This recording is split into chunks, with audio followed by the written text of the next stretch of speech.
Financial Reporting Standards, EOC questions, CFA Level 1 by me. Question number 1. Which of the following is most likely not? Here it twists the question. You have the tool in your software at the testing center. Please make sure you highlight this.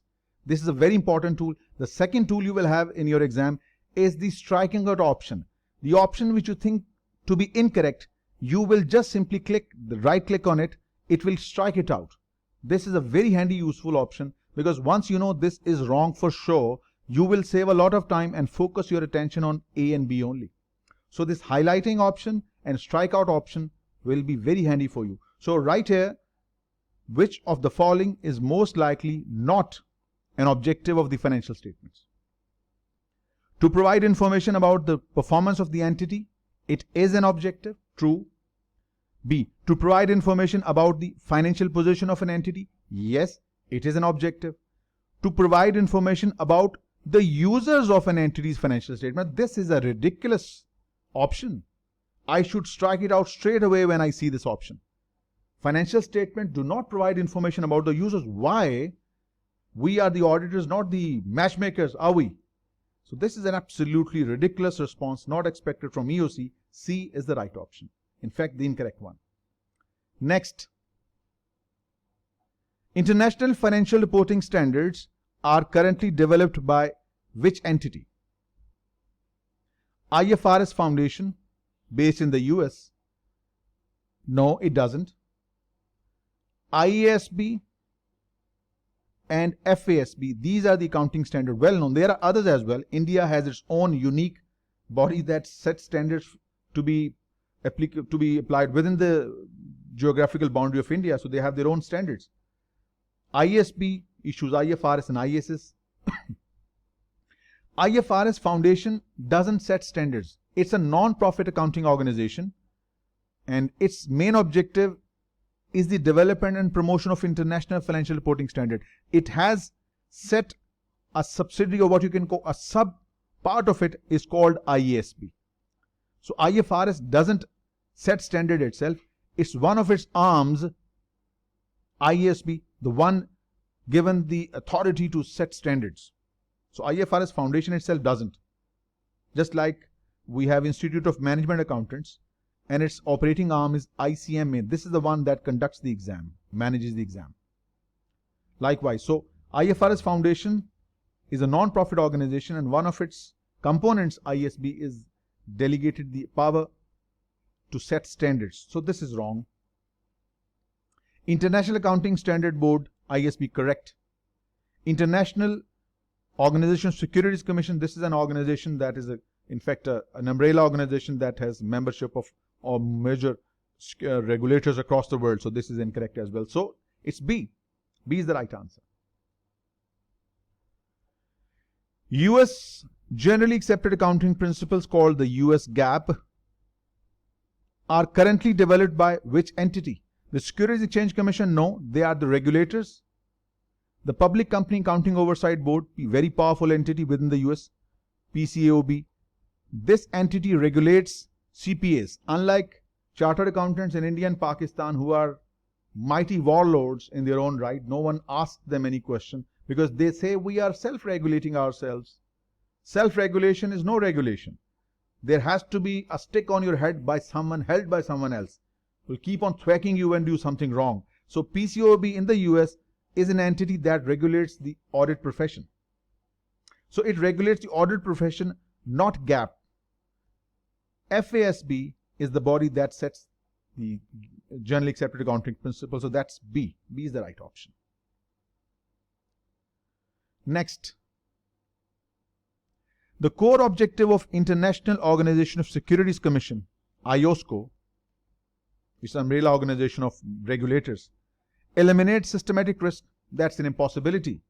You can reduce systematic risk, but you cannot eliminate it. Wrong. Protect users of financial statements. Protect users of financial statements. Not all users need protection. We are very specific about 3 individuals, group of investors, shareholders, lenders, and trade credit providers. Not all IOSCO is not concerned about users. There are many users. I am user, you are a user, any analyst is user, but we do not have any financial interest. These are unlucky people who have financial interest in the business. They need protection. And for them, we have IOSCO, the regulators. So this is not a right statement. Not all users, specifically certain group of individuals. Protect investors, not all users. And finally, ensure that the markets are fair, efficient, and transparent. Yes, this could be the core objective, but this is not possibility. IOSCO cannot protect all users. Only we are discussing the lenders, shareholders, and trade credit providers. So that makes C to be the correct option. According to the conceptual framework of financial reporting, which of the following is not, again, not an enhancing qualitative characteristic of information in the financial statements? We just discussed a little while earlier, the fundamental qualitative characteristics are relevance and faithful representation. These two fundamental qualitative characteristics are further enhanced by these four characteristics: comparability, verifiability, timeliness, and understandability. We discussed this a little while ago. So it said, which of the following is not the enhancing? These are the enhancing qualitative characteristics. Accuracy isn't there. Timeliness, yes. Comparability, yes. So this is odd out. A.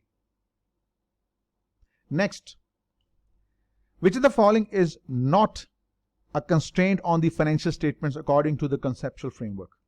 Not a constraint. We discussed there is a constraint of benefit versus cost. The benefit of providing a particular information must be more than cost. It's a constraint. Balancing of qualitative characteristics. Competent staff force. Strong research base. Innovative product processes. Very valuable assets. But we cannot report these assets on the balance sheet because they lack the money measurement criteria. So these are the constraints of your financial statements. And the solution of this is what you call the integrated reporting. Integrated reporting is the future.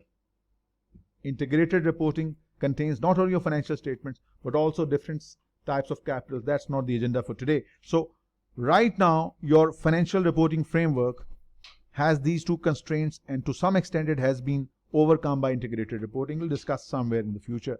So these are the constraints. Understandability is one of the enhancing characteristics of your fundamental characteristics. So this is not a constraint. Rest of them are B and C are constraints. Next, the assumption that an entity will continue to operate for the foreseeable future is called going concern assumption. Going concern, correct. Enterprise will continue to do so, and there is no need to curtail materially its scale of operation. Let it go, and it will continue to do so. This is called going concern. C is the right option. The assumption that the effects of transactions and other events are recognized when they occur, not when the cash flows occur.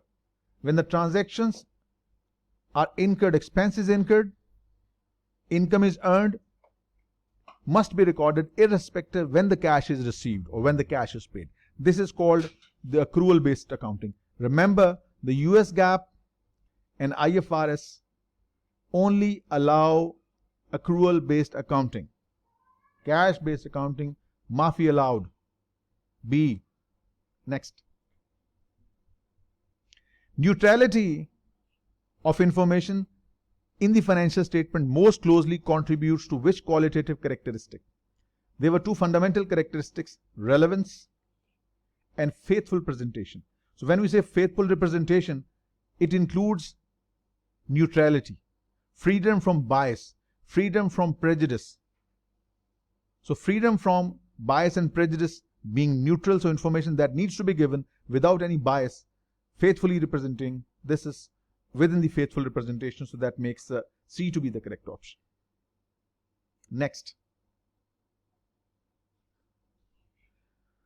Valuing assets at the amount of cash or cash equivalent paid or the fair value of the consideration given to acquire them at some time in the past of acquisition most closely describe which measurement of financial statement element? Historical cost.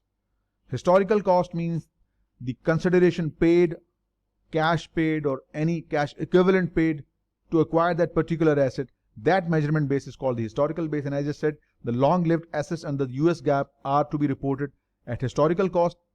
Definitely you will deduct your accumulated depreciation from it, but they need to be reported at historical cost. They are not allowed to be revalued unless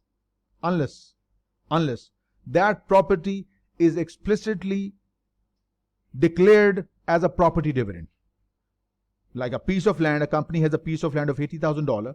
The directors decided this piece of land to be distributed as a property dividend to the shareholders. So under the US GAAP, this property will be revalued. The revaluation gain will be reported in income statement. Then it is distributed in cash form to the shareholders. Otherwise, long-lived assets are not allowed to be revalued. They are reported at historical cost less accumulated depreciation. So that makes B to be the correct option. Next. 11th, the valuation technique under which assets are recorded at the amount that would be received in an orderly disposal. Like you have a certain asset of $100,000, but in order to sell it at $100, you need to make certain, you need to pay certain selling cost, certain completion cost of $3 and $7. So what you receive at net is 90. This is called NRV, or the realizable value. Present value is the discounted cash flow expected to be received in the future. As I said, your long-term receivable are required to be reported at the present value. Amount that you have to collect after 2 years or 3 years from a certain customer, that amount is to be reported at their present value. So that makes C to be the correct option. C. Next. Which of the following is not required financial statement according to IAS 1? This is missing. IAS 1. Statement of financial position, yes. Statement of changes in income. Never heard of such statement, have you? Statement of changes in equity, yes. But statement of changes in income, this is a ridiculous response. Statement of comprehensive income, yes. So this is wrong.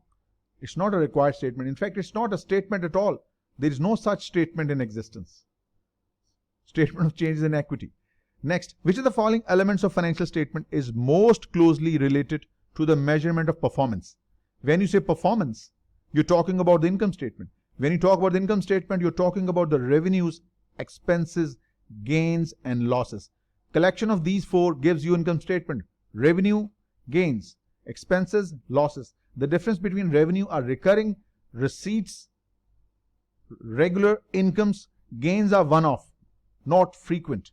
Expenses are regular spending on repair and maintenance, fuel, advertisement, and losses are infrequent charges against income. Collection of all these gives you the performance of the business through income statement. So which of these is an element of to be used in the performance evaluation? Assets in the balance sheet. Liabilities, balance sheet. Expenses is one of the elements of income statement. So expense it is, B. Next. Which of the following elements of financial statement is most closely related to the measurement of financial position? Income and expenses together give you the measure of performance, income statement.